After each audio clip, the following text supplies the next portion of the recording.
Yunan mitolojisinde Apollon, kehanetin, müziğin, güzel sanatların, ışığın ve şifanın tanrısıdır. Aynı zamanda okçuluk yetenekleriyle de tanınan Apollon, doğanın vahşi güzelliğinin en büyük savunucularından biri olarak ikiz kardeşi Artemis'le birlikte anılır.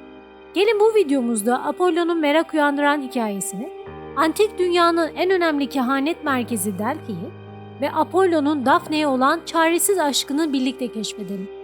Sevgili izleyiciler, umarım bu videoyu izlerken keyif alırsınız. Eğer mitoloji ve sanat hakkında daha fazla bilgi almak istiyorsanız kanalımıza abone olmayı ve bildirimleri açmayı unutmayın. Şimdiden teşekkürler ve bir sonraki videoda görüşmek üzere. Ölümsüz gençliğin ve erkek güzelliğinin tanrısı olan Apollon, tanrıların en güzeli olarak bilinir.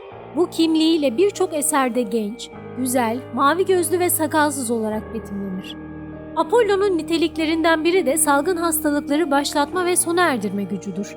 Öyle ki Ako ordusunun kırılmasına yol açan salgına Apollon sebep olur.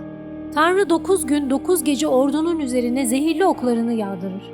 Tıp tanrısı Asklepios'un babası olan Apollon, hekimlerin koruyucusu olarak da kabul edilir.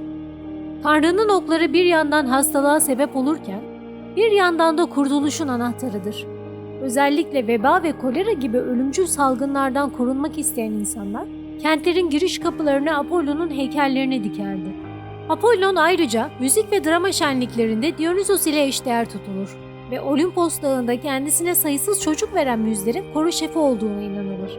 Apollon tasvirlerinde genellikle savaş arabası, ok ve yay ile betimlenirken bazen elinde bir lir veya kitare ile görülür.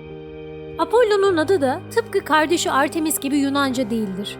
Homeros İlyadası'nda Apollon'un Anadolu ile olan güçlü bağları nedeniyle Troya'daki insanları koruyan bir tanrı olduğundan bahseder. Yunan mitolojisine göre Apollon, Zeus ile Leto'nun oğlu ve avcı tanrıça Artemis'in ikiz kardeşidir. Zeus ve Leto'nun gönül ilişkisi karşısında çok öfkelenen Hera, Leto'nun peşine Piton'u takar ve çocuklarını doğuracak sağlam bir toprak bulamamasını diler. Bunun üzerine Leto, doğum yapabilmek için çaresizce dolaşmaya başlar. İlk önce yeryüzünün en yüksek tepelerine, sonra derin vadilere ve en uzak ormanlara gider. Ancak hiçbir yer ona barınacak bir yer sunmaz. Leto çocuklarını doğurabilmek için bir umut ışığı ararken, deniz tanrısı Poseidon'un yardımıyla karşılaşır. Poseidon, üç uçlu yabasını denize vurarak denizden yükselen Delos adasını yaratır. Bu ada, Leto'nun doğum yapabilmesi için güvenli bir sığınak olur. Bebeklerden ilk önce Artemis dünyaya gelir. Artemis daha sonra ikiz kardeşi Apollon'u doğurması için annesine yardım eder. Antik çağda Yunanistan'ın en büyük ve en ünlü kehanet evi olan Delphi, aynı zamanda dünyanın merkezi olarak kabul edilirdi. Bu merkez, M.Ö. 8. yüzyılda Apollon'un kehanet evi işlevi görmeye başlamıştı. Dünyanın her yerinden gelen insanların ziyaret ettiği Delphi, Apollon kültü kehanet özelliğinin ve ayrıcalığının verdiği güç ile siyasi otoritenin de vazgeçilmezi olmuştu. Efsaneye göre kehanet evinin rahibesine verilen Pitya adının kökeni Apollon'un orada öldürdüğü yılan Piton'a dayanır. Devasa büyüklükteki Piton, bir kayanın yarığından gizli şeyleri ortaya çıkaran ve böylece Pitya'nın tüm sorularını yanıtlayabilmesini sağlayan tanrıça Gaia'nın çocuğudur. Bu yılan aynı zamanda Parnassos Dağı'nın eteklerinde tanrıça Temis'e adanan ve kehanet verdiği sunağın da bulunduğu bölgeyi kasıp kavurur. Ekinlerinin hepsini yok eder. Babası Zeus'un buyruğu üzerine Yunanistan'da bir tapınak kurmak isteyen Apollon, Parnassos'a geldiğinde annesi Leto'nun amansız düşmanı olan Piton'u öldürür. Böylece Piton'un kahin kimliğini alan Apollon, burada bir tapınak yaptırır. Tanrı canavar da olsa kutsal bir cana kıyan Apollon, bir arınma ayininden geçmek zorunda kalır ve bir süre Teselya'da Admetos'a çobanlık eder. Başka bir anlatımda Apollon'a verilen bu ceza Kiklops'u öldürdüğü içindir. Bu olayların ardından Piton'un anısına Delphi'de Pitos oyunları düzenlenir.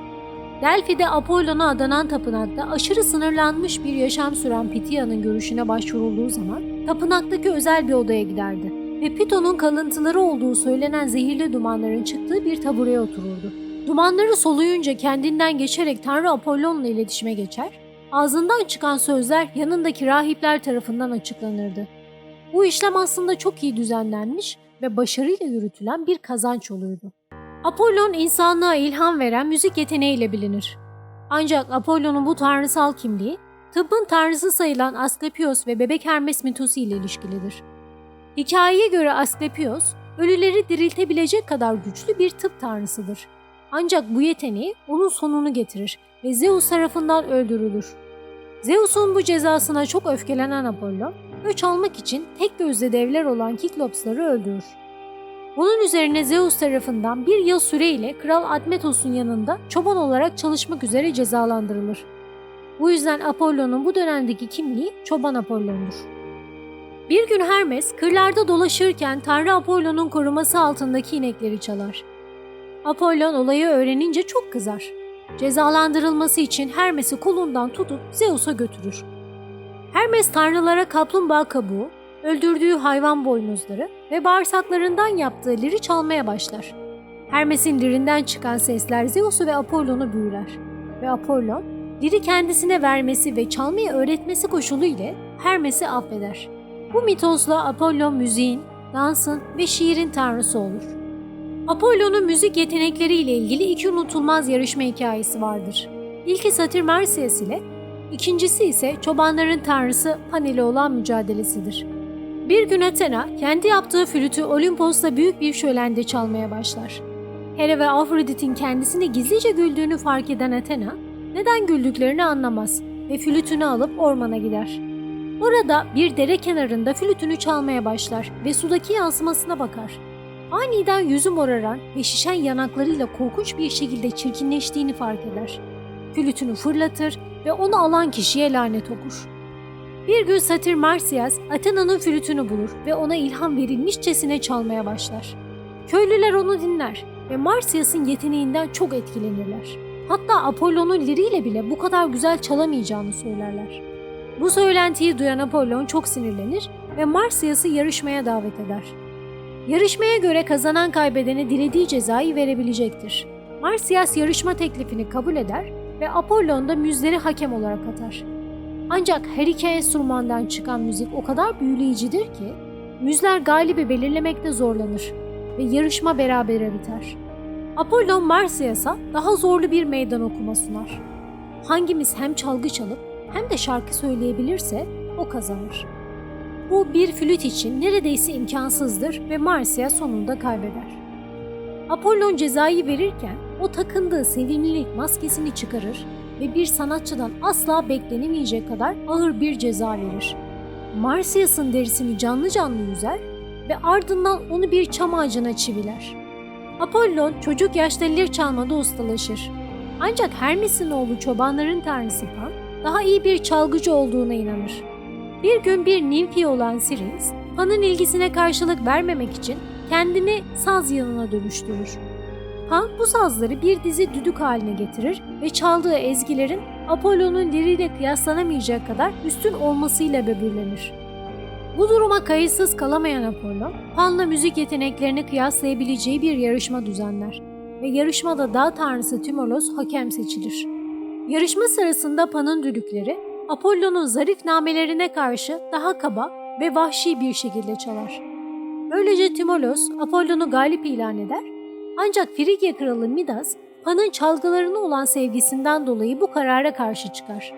Apollon kralın bu çıkışına öfkelenerek kulaklarını eşek kulaklarına dönüştürür. Bu iki yarışmada Apollon'un müzikle rekabet edilemeyecek kadar yetenekli olduğunu gösterir. Apollon genç ve güzel bir tanrı olsa da aşkı her zaman karşılık bulmaz. Bunlardan en çok bilineni Daphne'ye olan aşkıdır.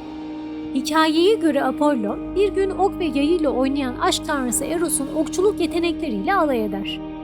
Bunun üzerine Eros, Apollon'u Parnassos dağının üzerine bir kayaya çıkarak amansız bir aşkla cezalandırmanın planını yapar. Eros kılıfından farklı işçilikte iki ok çıkarır. Altından ve sivri uçlu ok, aşk ateşi düşürmek için, kurşundan ve kör uçlu olan ise aşktan kaçmak içindir. Eros kurşun okla Daphne'yi, altın okla ise Apollon'u kalbinden vurur. Bu andan itibaren Apollon Daphne için yanıp tutuşmaya, Daphne ise aşk düşüncesinden nefret etmeye başlar. Bakire kalmaya kararlı olan Daphne, Apollon'dan sürekli kaçar.